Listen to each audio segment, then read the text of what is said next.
Good morning, dear students. Welcome to the class. তোমরা সকলে নিশ্চয়ই ভালো আছো। আজকে আমরা ইংলিশ গ্রামার ক্লাস করব। আর ইংলিশ গ্রামারের যে টপিকটা নিয়ে আমরা আলোচনা করব, দেখো তোমাদের সকলের মোবাইল স্ক্রিনে সেটা দেখা যাচ্ছে। Past indefinite tense. এর আগে আমরা টেন্স কি, ভার্বস কিভাবে টেন্সকে নির্দেশ করে, আর প্রেজেন্ট ইনডেফিনিট টেন্স এই তিনটে নিয়ে আলোচনা করেছিলাম। আজকের বিষয় পাস্ট ইনডেফিনিট টেন্স।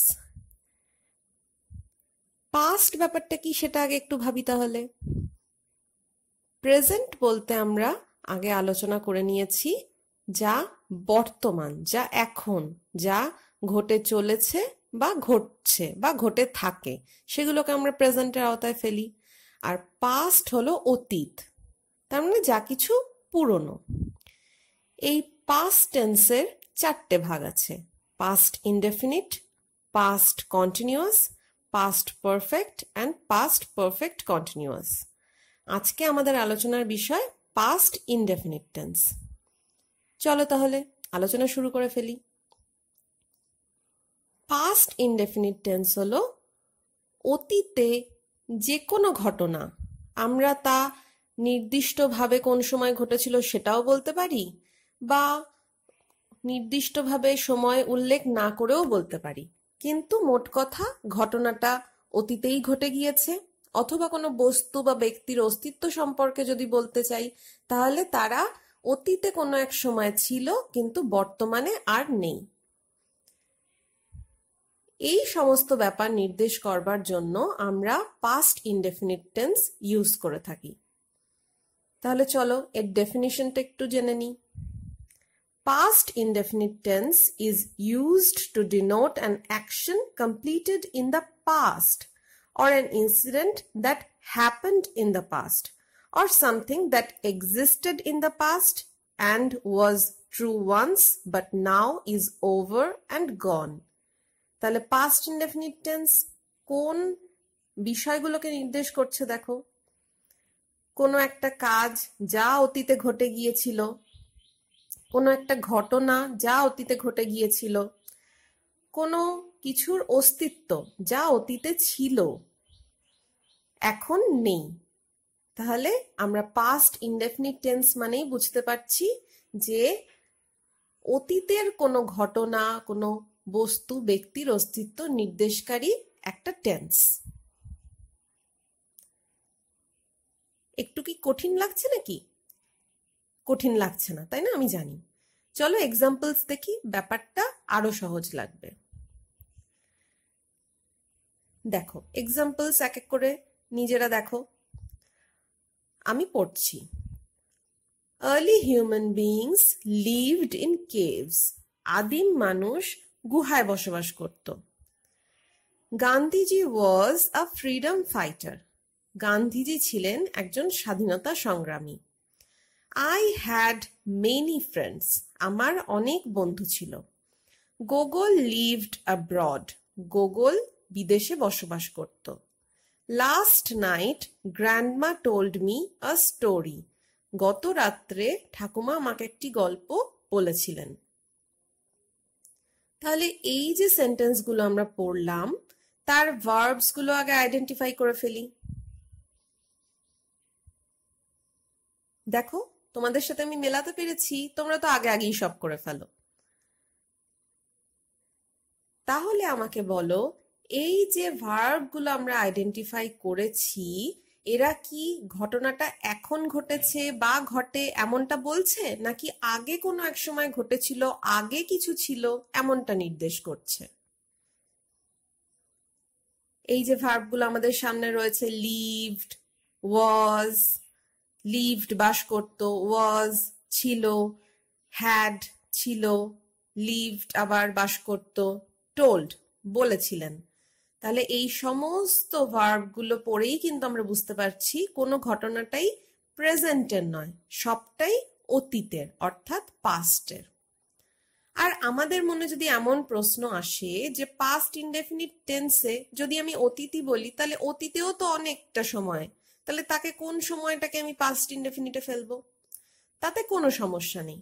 এই যে দেখো প্রথম সেন্টেন্সটা আমরা পড়েছিলাম, early human beings lived in caves, আদিম মানুষ গুহায় বাস করত। তাহলে এটা তো বহু হাজার বছর আগেকার ঘটনা, তাই না? তাহলে আমরা একে তো পাস্ট ইনডেফিনিট টেন্সে লিখতে পারছি। আবার দেখো, last night grandma told me a story, একদম শেষ সেন্টেন্সটা, গত রাতে গ্র্যান্ডমা আমাকে একটি গল্প বলেছিলেন। এটা একেবারে নিকট অতীত, বেশি সময় কাটেনি। তাহলে অনেক অনেক কাল আগেকার অতীতকেও আমরা পাস্ট ইনডেফিনিট টেন্স দিয়ে বর্ণনা করতে পারি, আবার একদম নিকট অতীতকেও আমরা পাস্ট ইনডেফিনিট টেন্স দিয়ে বর্ণনা করতে পারি, কোনো অসুবিধা নেই। তাহলে এবার চলো আরো এক্সাম্পলস দেখি। ডিনোটিং বিইং সামথিং, তাহলে অতীতে কোনো কিছুর অস্তিত্ব ছিল, এইটা বোঝানোর সময় আমরা কিভাবে সেন্টেন্সগুলো লিখি দেখো। Last year I or he or she was in class 4, গত বছর আমি অথবা সে চতুর্থ শ্রেণীতে ছিলাম বা ছিল। Last year we or you or they were in class 3, গত বছর আমরা, তুমি বা তোমরা, তারা তৃতীয় শ্রেণীতে ছিল। Review was Gogol's cousin, review ছিল গোগলের কাজিন। তাহলে এখানে দেখো সমস্ত ভার্বগুলোকে তোমরা আগেই আইডেন্টিফাই করে ফেলেছো আমি জানি। তাহলে এই যে ভার্বগুলো আমরা দেখতে পাচ্ছি তারা সবাই কি বোঝাচ্ছে? কোনো কিছু অতীতে ছিল, অর্থাৎ অতীতে কোনো কিছুর অস্তিত্ব ছিল। পাস্ট ইনডেফিনিট টেন্সে তাহলে আমরা দেখো দু রকম ভার্ব ইউজ করে এই হওয়া ব্যাপারটা বোঝাই, was and were. I, he, she, এরা প্রত্যেকেই সিঙ্গুলার নাম্বার। আই ফার্স্ট পার্সনের সিঙ্গুলার নাম্বার, হি আর শি থার্ড পার্সনের singular number.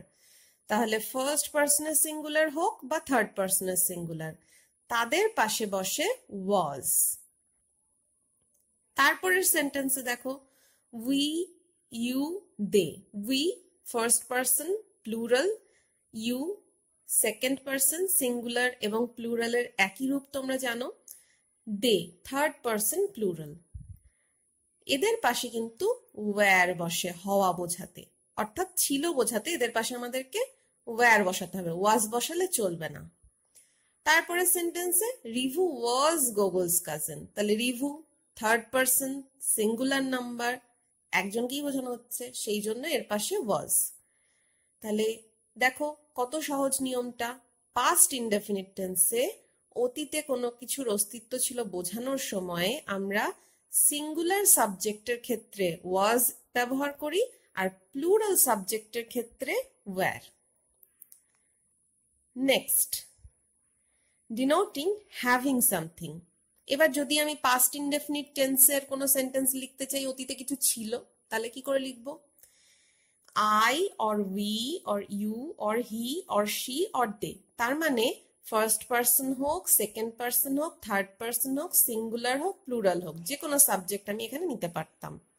Had many books, সেক্ষেত্রে কিছু অতীতে কারো কিছু ছিল বোঝাতে হ্যাড এই একটাই ভার্ব যথেষ্ট। প্রেজেন্ট ইনডেফিনিট টেন্সে কিন্তু আমরা হ্যাজ আর হ্যাভ দু রকম ভার্ব ইউজ করেছিলাম, কিন্তু এখানে দেখো কি সুবিধা, একটাই ভার্ব হ্যাড। চলো নেক্সট সেট অফ সেন্টেন্সেস দেখি আমরা। ডিনোটিং ডুইং সামথিং, যদি আমাকে পাস্ট ইনডেফিনিট টেন্সে কোনো সেন্টেন্স লিখে বোঝাতে হয় অতীতে কেউ কোনো কাজ করেছিল বা অতীতে কোনো ঘটনা ঘটেছিল, তাহলে কি করে বোঝাবো? The old woman swept the inside of her hut. ও সেই বৃদ্ধা মহিলা নিজের কুঁড়ে ঘরের ভিতরটি ঝাঁট দিয়েছিলেন। Ribhu and Gauri loved Bengali dishes. Ribhu এবং গৌরী বাঙালি খাবার ভালোবাসত। I or we or you or they bought some pens. তার মানে I বা we বা you বা they যে কোনো একটি সাবজেক্ট তোমরা এখানে নিতে পারতে সেন্টেন্সটা বানানোর জন্য। bought কিনেছিলাম বা কিনেছিলে বা কিনেছিল কয়েকটি pen. Gogol enjoyed the lunch. Gogol দুপুরের খাবারটি উপভোগ করেছিল। তাহলে এই সমস্ত ক্ষেত্রে আগে আমরা ভার্বগুলো আইডেন্টিফাই করে নিই। চলো দেখো, প্রথম সেন্টেন্সে swept ঝাঁট দিয়েছিলেন। তারপরের সেন্টেন্সে Rivu and Gauri loved Bengali dishes. Loved ভালোবাসত। তারপরের সেন্টেন্সে I or we or you or they bought some pens. Bought কিনেছিল। Gogol enjoyed the lunch. Enjoyed উপভোগ করেছিল। তাহলে এইগুলো সব হলো ভার্ব এই সেন্টেন্সগুলোর। তাহলে একটা জিনিস কি তোমরা খেয়াল করেছো নিশ্চয়ই, এই ভার্বগুলো কিন্তু কোনোটাই ওদের বেস ফর্মে বসেনি, অর্থাৎ ওদের আসল যে রূপটা সেই রূপে কিন্তু সেন্টেন্সে বসতে পারেনি। কেন বসতে পারেনি? ওরা তো বাধ্য। প্রেজেন্ট ইনডেফিনিট টেন্স হলে ওরা নিজেদের আসল রূপেই বসতে পারতো, কিন্তু এটা তো পাস্ট ইনডেফিনিট টেন্স, ওরা নিজেদের আসল রূপে বসতে পারবে না সেন্টেন্সের মাঝখানে। প্রেজেন্ট ইনডেফিনিট টেন্সের সেন্টেন্স লিখবার জন্য ওদেরকে নিজেদের পাস্ট ফর্মে এসে সেন্টেন্সে বসতে হলো। তাহলে এইটা কিন্তু পাস্ট ইনডেফিনিট টেন্সের সেন্টেন্স লেখার ক্ষেত্রে একটা অপরিহার্য নিয়ম। আমাদেরকে অবশ্যই ভার্বের পাস্ট ফর্ম ইউজ করতে হবে। সেই জন্য আমরা কি বলি দেখো, in the past indefinite tense past form of verbs are used. তাহলে ভার্বের পাস্ট ফর্ম ইউজ করা হয় পাস্ট ইনডেফিনিট টেন্সে। তাহলে এতক্ষণ আমরা যে সেন্টেন্সগুলো পড়েছিলাম এক্সাম্পলসে, তাদের মধ্যে থাকা ভার্বগুলোর পাস্ট ফর্ম আর প্রেজেন্ট ফর্ম পাশাপাশি লিখে দেখে নিই চলো। ওয়াজ সিঙ্গুলার সাবজেক্টের ক্ষেত্রে ইউজ হয়, আর প্রেজেন্টে আমরা সিঙ্গুলার সাবজেক্টের ক্ষেত্রে কি ইউজ করতাম মনে আছে তো? অ্যাম বা ইজ, যখন যেটা প্রয়োজন। ওয়্যার পাস্ট ফর্মে আর প্লুরাল সাবজেক্টের পাশে বসে, প্রেজেন্ট ফর্মে আর বসে প্লুরাল সাবজেক্টের পাশে। পাস্ট ফর্মে হ্যাড, প্রেজেন্ট ফর্মে হ্যাভ বা হ্যাজ দুটোই হতে পারে। পাস্ট ফর্ম সোয়েপ্ট, প্রেজেন্ট ফর্মে সুইপ। পাস্ট ফর্মে লাভড, প্রেজেন্ট ফর্মে লাভ। পাস্ট ফর্মে বট, প্রেজেন্ট ফর্মে বাই। পাস্ট ফর্মে এনজয়েড, প্রেজেন্ট ফর্মে এনজয়। তাহলে এইবার একটা জিনিস কিন্তু আমাদের চোখে পড়ে গেছে। এই যে আমরা প্রেজেন্ট ফর্ম আর পাস্ট ফর্ম গুলো দেখছি, এদের তো সবার ক্ষেত্রে একরকম ভাবে পাস্ট ফর্ম হচ্ছে না। কেউ ইডি বা ডি যোগ করে পাস্ট ফর্ম হচ্ছে, কারো বানানই চেঞ্জ হয়ে যাচ্ছে। তাহলে এটা কি ব্যাপার? এটা ভার্বের পাস্ট ফর্মের একটা ভীষণ ইন্টারেস্টিং নিয়ম।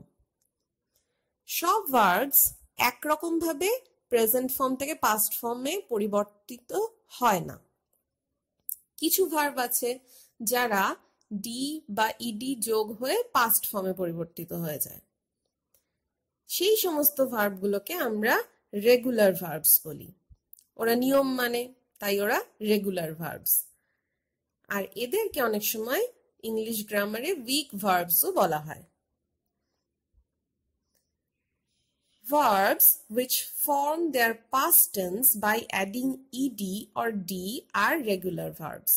They are often called weak verbs. Examples দেখো, past form আর present form পাশাপাশি দেওয়া আছে। Liked, like, lived, live, laughed, laugh, enjoyed, enjoy. তাহলে এটা তো গেল একরকম ভার্ব, কিন্তু যে ভার্বগুলো এই নিয়মটা মানে না, অবশ্যই এরকম তো অনেক ভার্ব রয়েছে যারা এই নিয়মটা মানে না, ডি বা ইডি তারা যোগ করতে চায় না, তারা নিজেদের বানানটাই পাল্টে ফেলে প্রেজেন্ট ফর্ম থেকে যখন পাস্ট ফর্মে যায়। সেই ভার্বগুলো কিরকম? সেই ভার্বগুলো কে আমরা বলি ইরেগুলার ভার্বস, আর ইংলিশ গ্রামারে এদের অনেক সময় স্ট্রং ভার্বসও বলা হয়। Verbs which form past form not by adding ed or d but by changing the spellings, তাদেরকে আমরা ইরেগুলার ভার্বস বলি। দেখো সেরকম কিছু ভার্বস এর এক্সাম্পলস দেওয়া রয়েছে, পাস্ট ফর্ম আর প্রেজেন্ট ফর্ম পাশাপাশি লেখা রয়েছে। টোল্ড বলেছিল, টেল বলে। এট খেয়েছিল, ইট খায়। ওয়েন্ট গিয়েছিল, গো যায়। নিউ জানতো, নো জানে। সেড বলেছিল, সে বলে। তাহলে আমরা regular verbs and irregular verbs এর ব্যাপারটা বুঝতে পেরেছি, তাই না? Very good. আমি জানি তোমাদের কাছে তো এগুলো একদম সহজ লাগছে, তোমরা খুব তাড়াতাড়ি করে ফেলছো। তাহলে চলো আমরা এবার পাস্ট ইনডেফিনিট টেন্সের অ্যাসার্টিভস আর নেগেটিভ সেন্টেন্সেস দেখে নিই। অ্যাসার্টিভ সেন্টেন্স কি করে তৈরি হয়? সাবজেক্ট, তারপর প্রয়োজন মতো ওয়াজ বা ওয়্যার, তারপর অবজেক্ট বসে। যেমন দেখো আমি এক্সাম্পলস দিয়েছি, I or he or she was a dancer. তাহলে সিঙ্গুলার সাবজেক্ট হলে তা সে ফার্স্ট পার্সনেরই হোক থার্ড পার্সনেরই হোক, তার পাশে ওয়াজ বসে। তারপর object, we or you or they were painters. We, you, they. তাহলে উই হলো first person plural, you second পার্সনের সিঙ্গুলার আর প্লুরাল উভয়ের রূপই একই। দে থার্ড পার্সন প্লুরাল, এদের পাশে বসবে ওয়্যার। এবার দেখি নেগেটিভ সেন্টেন্স কি করে তৈরি করব। এক্ষেত্রে সাবজেক্ট, তারপর প্রয়োজন মতো ওয়াজ বা ওয়্যার, তারপর নট, তারপর অবজেক্ট। যেমন দেখো এক্সাম্পলস আছে, I or he or she was not a painter. We or you or they were not dancers. তাহলে কোনো সমস্যা নেই, আমরা শুধু প্রয়োজন মতো ওয়াজ বা ওয়্যারটা বসিয়েছি, তারপর নেগেটিভ সেন্টেন্স অর্থাৎ না বাচক তাই নট বসিয়ে দিয়েছি, ব্যাস। Come to next set of sentences. এক্ষেত্রে দেখো কি হয়, অ্যাসার্টিভের ক্ষেত্রে সাবজেক্ট, তারপর প্রয়োজন মতো হ্যাড, তারপর অবজেক্ট। তাহলে এখানে কোনো সমস্যা নেই, সাবজেক্ট যে কেউই হোক না কেন, first person, second person, third person, সে সিঙ্গুলার হোক প্লুরাল হোক, কোনো সমস্যা নেই, তার পাশে আমি হ্যাড বসাতে পারবো। I or he or she had many friends. We or you or they had many books. এবার নেগেটিভ সেন্টেন্সটা দেখো, এক্ষেত্রে সাবজেক্ট, তারপর ডিড নট, তারপর হ্যাভ, তারপর অবজেক্ট। তাহলে এখানেও সাবজেক্ট তুমি third person, second person, first person যা খুশি নিতে পারো, কোনো সমস্যা নেই। তাদের সবার পাশে ডিড নট, তারপর হ্যাভ। তাহলে তোমাদের মনে নিশ্চয়ই প্রশ্ন এসেছে যে অ্যাসার্টিভে আমি হ্যাড বসিয়েছিলাম আর নেগেটিভের সময় হ্যাভ কেন বসাবো? হ্যাঁ, এইটা কিন্তু একটা মনে রাখবার মতো বিষয়। এখানে দেখো ডিড বসিয়েছি আমরা, এই ডিড যখনই আমি বসাচ্ছি তখন কিন্তু এটা যে পাস্ট ইনডেফিনিট টেন্স সেটা বোঝা হয়ে যাচ্ছে। তাই দ্বিতীয়বার আর ডিড নটের পরে ওই ডিড যেহেতু আমি ব্যবহার করেছি তারপর আর হ্যাড ইউজ করতে হচ্ছে না, আমি তখন ভার্বের বেস ফর্ম যেটা অর্থাৎ হ্যাভ সেটাই লিখতে পারছি। এইটা একটু মনে রাখবে সকলে। Come to next set of sentences.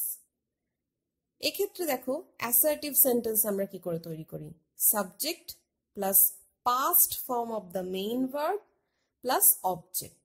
তাহলে প্রথমে তুমি যা খুশি সাবজেক্ট নাও, first person, second person, third person, singular, plural, যা খুশি। তারপর শুধু ভার্বের পাস্ট ফর্মটা বসাতে হবে, তারপর অবজেক্ট। দেখো, I or we or you or he or she or they finished the homework. এই যে ভার্ব ফিনিশড, তাহলে ফিনিশড, ফিনিশ হচ্ছে তার প্রেজেন্ট ফর্ম, এখানে পাস্ট ফর্মে এসে বসেছে ফিনিশড। ব্যাস, কোনো সমস্যা নেই আর, আমার তৈরি হয়ে গেল পাস্ট ইনডেফিনিট টেন্সের সেন্টেন্স। এবার নেগেটিভ সেন্টেন্স কি করে তৈরি করব সেটা দেখি। সাবজেক্ট প্লাস ডিড নট, তারপর বসবে base form of the verb, অর্থাৎ ভার্বের যে আসল রূপটা, তারপর অবজেক্ট। এক্ষেত্রেও তুমি যা খুশি সাবজেক্ট নাও, সে যে কোনো পার্সন হোক, আর সিঙ্গুলার প্লুরাল যা খুশি হোক। I or we or you or he or she or they did not clean the house। তাহলে did যেহেতু আমি বসিয়ে দিয়েছি, আগেই বললাম একটুক্ষণ আগেই, যে তারপর কিন্তু ভার্বের বেস ফর্ম বসবে, কেননা এটা যে পাস্ট ইনডেফিনিট টেন্সের সেন্টেন্স, সেটা ওই ডিড সেই স্পষ্ট করে দিচ্ছে। আর আমাকে ক্লিন এটা পাস্ট ফর্মে বসাতে হচ্ছে না, এটা বেস ফর্মে বসালেই যথেষ্ট। ঠিক আছে, তাহলে এটা কিন্তু মনে রাখবে, নেগেটিভ সেন্টেন্সে আমি যখনই ডিড বসিয়ে দিচ্ছি, তখন কিন্তু আর আমি ভার্বের পাস্ট ফর্মটা ইউজ করব না, তখন ওই মেইন ভার্বের বা হ্যাভ ভার্বের বেস ফর্মটাই আমাকে লিখতে হবে।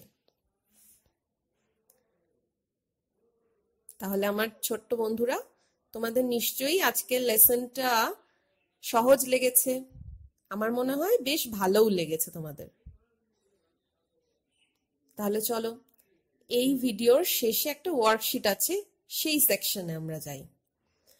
দেখো, নাম্বার 1-এ বলা হয়েছে fill in the blanks with correct forms of verbs given in brackets। তাহলে এখানে A B C D E 4টে সেন্টেন্স দেওয়া রয়েছে, আর প্রতিটা সেন্টেন্সে দেখো সাবজেক্ট এর পাশে একটা করে ড্যাশ দেওয়া রয়েছে। এবার ড্যাশের পর ব্র্যাকেটের মধ্যে অপশনস দেওয়া রয়েছে।